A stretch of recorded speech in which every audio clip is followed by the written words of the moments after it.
ಅಕ್ಷಯ ತದಿಗೆ. ವೈಶಾಖ ಮಾಸದ ಶುಕ್ಲ ಪಕ್ಷದ ತೃತೀಯ ದಿನವನ್ನು ಅಕ್ಷಯ ತದಿಗೆ ಎಂದು ಆಚರಿಸಲಾಗುತ್ತಿದೆ. ಅಕ್ಷಯ ಎಂದರೆ ಕ್ಷಯಿಸದೆ ವೃದ್ಧಿಯಾಗುವುದು ಎಂದು ಅರ್ಥ.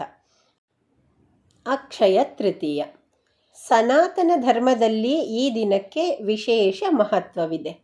ಅವುಗಳೆಂದರೆ 4 ಯುಗಗಳಾದ ಸತ್ಯ, ತ್ರೇತ, ದ್ವಾಪರ ಮತ್ತು ಕಲಿಯುಗಗಳಲ್ಲಿ ಸತ್ಯ ಅಥವಾ ಕೃತಯುಗ ಪ್ರಾರಂಭವಾಗಿದ್ದು ಅಕ್ಷಯ ತೃತೀಯ ದಿನದಂದು.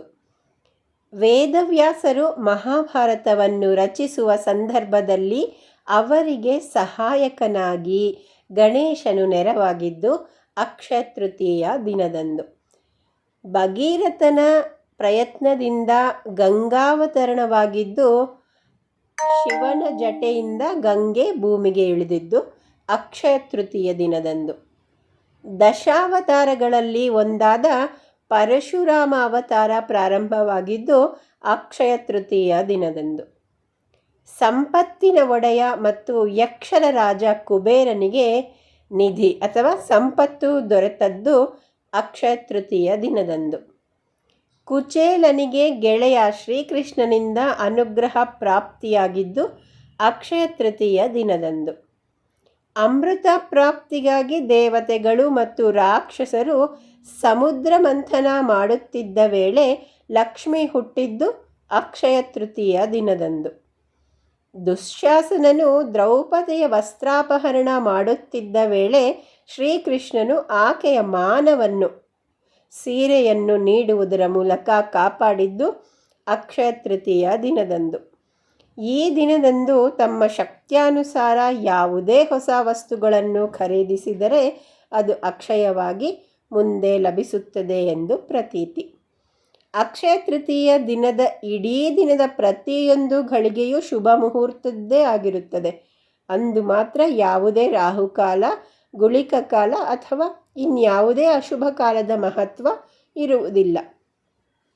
ಅಕ್ಷರಾಭ್ಯಾಸ, ಮದುವೆ, ಉಪನಯನ, ಗೃಹ ಪ್ರವೇಶ, ಹೊಸ ವ್ಯವಹಾರ ಆರಂಭ ಎಲ್ಲದಕ್ಕೂ ಸುಮುಹೂರ್ತದ ಪಂಚಾಂಗ ಶುದ್ಧಿಯ ದಿನವೆಂದು ಪರಿಗಣಿಸಲ್ಪಟ್ಟಿದೆ.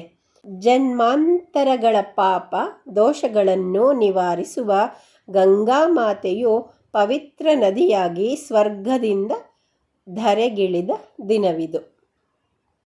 ಅಕ್ಷಯ ತೃತೀಯದಂದು ಲಕ್ಷ್ಮೀ ದೇವತೆ ಮತ್ತು ವಿಷ್ಣುವಿಗೆ ಅರ್ಪಿಸಲಾದ ಮಂತ್ರಗಳನ್ನು ಪಠಿಸುವುದರಿಂದ ಶಾಶ್ವತ ಸಮೃದ್ಧಿ ಮತ್ತು ಅದೃಷ್ಟ ಬರುತ್ತದೆ.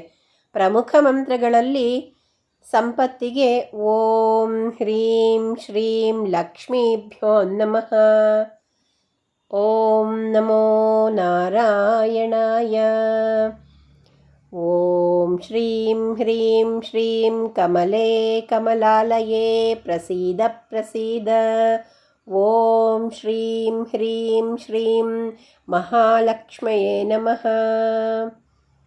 ಯಕ್ಷಯ ಕುಬೇರಾಯ ವೈಶ್ರವಣಾಯ ಧನಧಾನ್ಯಾಧಿಪತಯೇ ಧನಧಾನ್ಯ ಸಮೃದ್ಧಿಂ ಮೇ ದೇಹಿ ದಾಪಾಯ ಸ್ವಾಹಾ.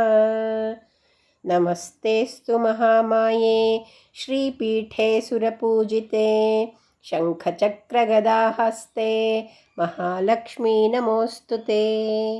ಓಂ ನಾರಾಯಣಾಯ ವಿದ್ಮಹೇ ವಾಸುದೇವಾಯ ಧೀಮಹಿ ತನ್ನೋ ವಿಷ್ಣು ಪ್ರಚೋದಯಾತ್.